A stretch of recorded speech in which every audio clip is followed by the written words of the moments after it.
Selamat petang, salam sejahtera. Terima kasih karena bersama dengan saya di Nazilin Unity Channel. Selamat berbuka puasa kepada rekan-rekan yang beragama Islam dimanapun Anda berada. Tidak lama lagi kita menyambut Hari Raya. Pasti semua orang sedang sedia untuk bersiap-siap membeli pakaian dan sebagainya. Namun ada juga ahli politik ini yang makin susah hati.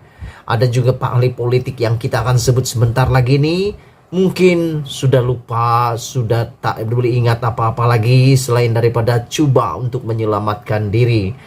Yang hangat juga di dalam media sosial adalah apabila Najib Tun Razak telah bersama-sama makan di Istana Negara. Ada banyak reaksi daripada netizen. Apa reaksi kamu? Saya pun tidak tahu. Saya pun tidak berani untuk komen karena perkara ini sangat sensitif.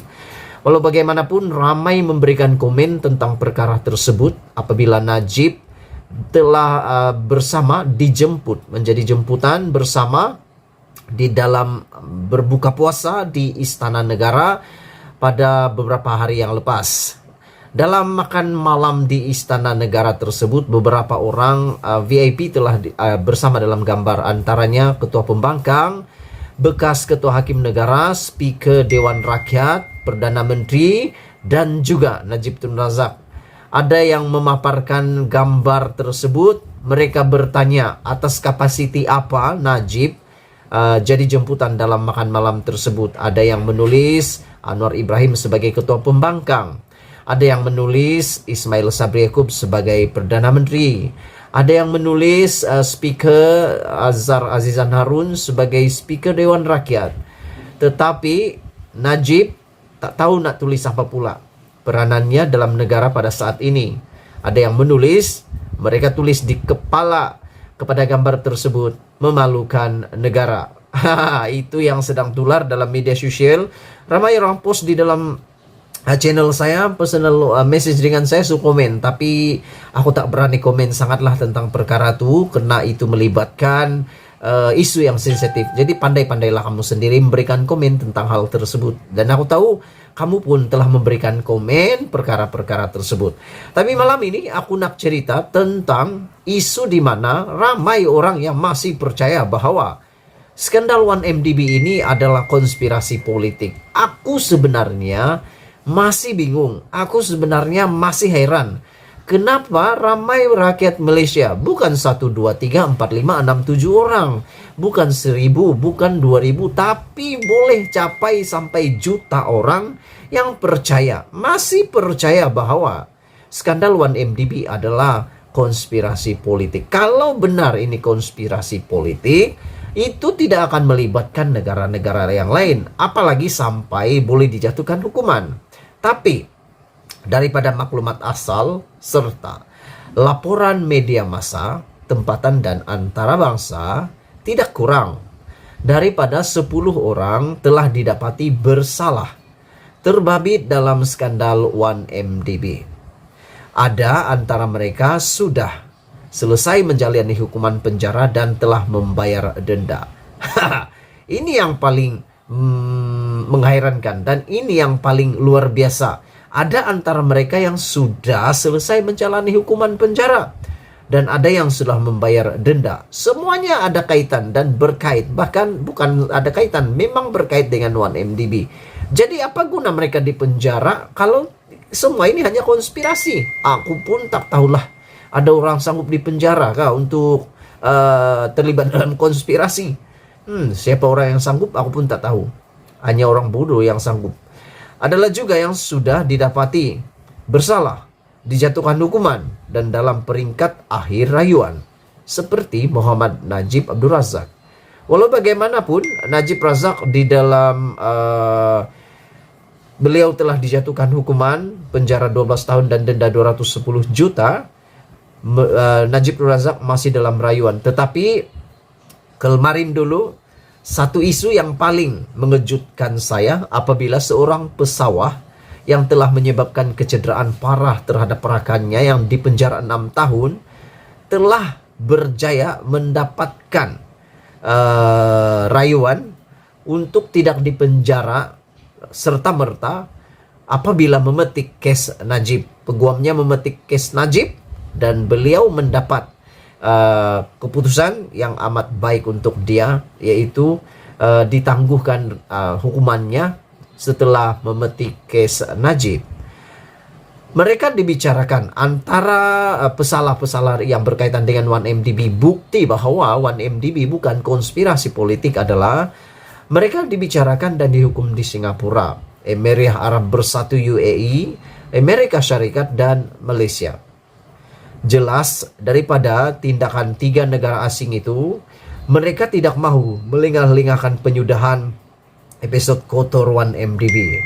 Singapura membicarakan dan menghukum penjenayah kolar putih ini seawal tahun 2016. Ini sebelum jatuh dan tumbangnya Barisan Nasional 2018 tumbang, 2016 belum tumbang lagi. Tapi sudah ada yang dipenjarakan, sudah ada yang didenda. Kalau kita masih ingat, skandal ini bermula terdedah pada tahun 2013 apabila Jolo berbelanjasakan di Pulau Pinang ketika pilihan raya umum tahun itu. Di Malaysia yang berupa negara tuan rumah kepada 1MDB, perbicaraan masih berjalan. Berhati-hati mengulas, jangan sampai dituduh menghina mahkamah. Carian atas talian yang saya lakukan mendapati watak-watak berikut telah atau sedang dibicarakan, ditapati bersalah dan dihukum. Majoriti telah atau sedang menjalani hukuman penjara. Kalau ada yang tercicir, saya mohon maaf. Mereka adalah: pertama, Najib Tun Razak dalam rayuan di Mahkamah Persekutuan telah dijatuhkan hukuman penjara 72 tahun, akan jalani 12 tahun penjara dan denda 210 juta. Dia juga menghadapi beberapa kes lagi berkaitan 1MDB. Yo Jewe, bekas eksekutif bank BSI, dipenjara selama 54 bulan di Singapura. Yeo Yek Chi, bekas eksekutif bank SI, dihukum juga penjara 18 bulan oleh Mahkamah Singapura. Waivoni Siah Yeo Fong, bekas eksekutif bank BSI, juga dihukum penjara 2 minggu oleh Mahkamah Singapura. Jan Strup Zengger, bekas pengurus Falcon Private Bank, EJ, juga dipenjarakan 28 minggu oleh Mahkamah Singapura. Kadem Al-Kubaisi, bekas ketua eksekutif International Petroleum Investment Corporation IPIC Abu Dhabi, dipenjarakan 15 tahun. Ini lebih panjang hukumannya daripada Najib. Dipenjara 15 tahun oleh Mahkamah Abu Dhabi pada 2019. Jadi bermaksud hari ini masih dipenjara. Muhammad Badawi Al-Hussein, warga negara Amerika Syarikat, bekas ketua eksekutif Abar Investment, dihukum penjara 10 tahun oleh Mahkamah Jenayah Abu Dhabi pada tahun 2019. Yang terkini, Raja Eng telah dan bekas eksekutif kanan Goldman Sachs di Malaysia didapati bersalah oleh Mahkamah Persekutuan Amerika dan berdepan kemungkinan penjara 30 tahun. Tim Lesner, bekas pengerusi Goldman Sachs di Asia Tenggara, mengaku bersalah di Amerika tapi belum dijatuhkan hukuman. Tam Kin Long, dikenali sebagai Fat Eric, orang kanan Jolo. Tahun lepas, Mahkamah Tinggi Kuala Lumpur memerintahkannya membayar hampir RM68 juta tunggakan cukai.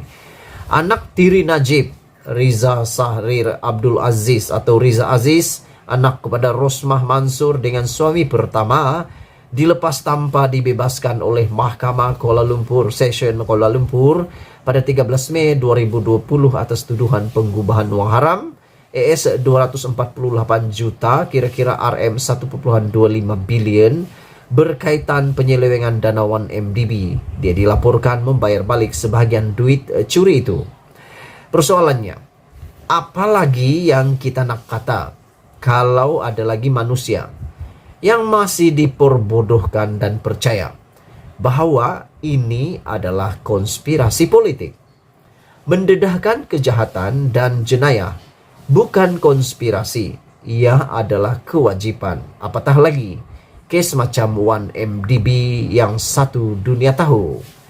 Jadi, Mereka yang percaya dengan teori konspirasi ini sama ada terencat pemikiran atau tertutup mata hati akibat percaya kepada mentera, mendram, sihir, daya, laskar cyber, dan termakan dedak. Ditulis oleh Kadir Jasin, tokoh wartawan negara. Sekian dulu untuk kali ini. Jangan lupa tinggalkan komen Anda, tekan butang subscribe, dan kita jumpa lagi. Bye-bye.